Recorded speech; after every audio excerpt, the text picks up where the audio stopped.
Hello and welcome to our channel.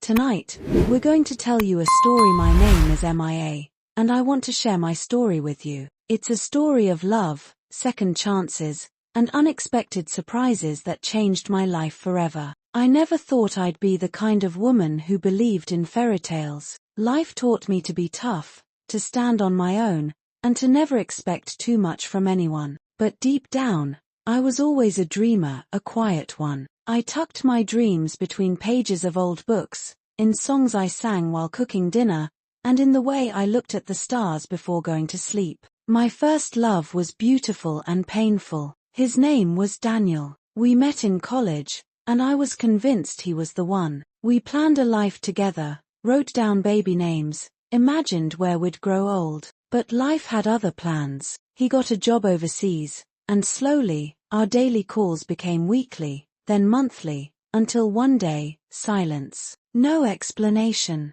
Just gone. I was heartbroken. For a long time, I couldn't understand what I did wrong. But eventually, I picked myself up. I built a career in design, moved into my own apartment, and told myself that some people aren't meant to stay. That was life. That was reality. Then came Liam. It was a rainy Thursday morning. My umbrella had flipped inside out, my coffee spilled on my shirt, and I was late to a client meeting. I rushed into a little bakery to dry off and grab something warm. That's when I saw him, standing in line, holding a blueberry muffin and a cup of tea, smiling at me like he knew me. "You look like you could use a miracle," he said with a laugh. I smiled weakly. A miracle, a dry coat, and maybe a new job. He chuckled and handed me a napkin. That moment.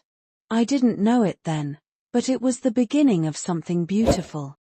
We started running into each other, at the bakery, in the park, even at the bookstore near my office. It was almost as if life was nudging me, saying, "Look, MIA, this time, don't be afraid." Liam wasn't flashy or loud. He was calm, kind, and funny in a quiet way. He listened, really listened, when I talked. We started having lunch together, then dinners, then weekend walks. He told me about his daughter, Ava, a bright 7-year-old with a love for dinosaurs and art. He was a single father. His wife had passed away 3 years ago in a car accident. There was something raw and real about Liam. He didn't pretend to be perfect. He was open about his grief, his fears, and his hopes. And slowly, I found myself letting go of mine. Meeting Ava was another chapter in our story. I was nervous, but she wrapped her little arms around me the first time we met and said,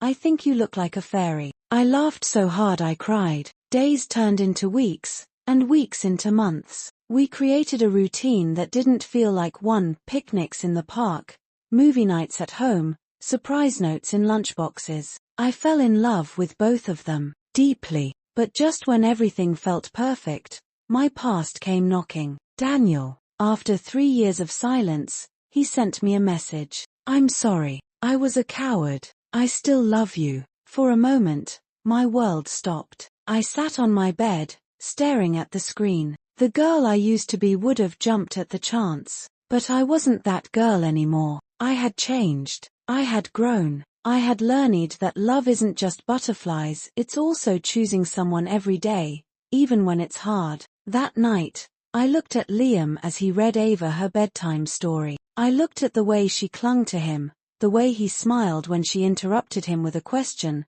the way he kissed her forehead before turning off the light. And I knew. I chose them. I didn't reply to Daniel's message. Instead, I wrote a letter I never sent. I thanked him for the memories, for teaching me about first love, but told him I had found something stronger, something real. A year later, Liam proposed under a sky full of stars. Ava had helped him plan the whole thing. She handed me a handmade card that read, "Will you be my forever mommy?" I said yes, through tears, through laughter, through every beat of my heart. Today, I look at my life and I smile, not because it's perfect, but because it's full of second chances, of love, of little surprises that make everything worth it. Friends, if you like this story, please share and comments below. Don't forget to like and subscribe for more stories and adventures. Thanks for watching, and we'll see you in the next video.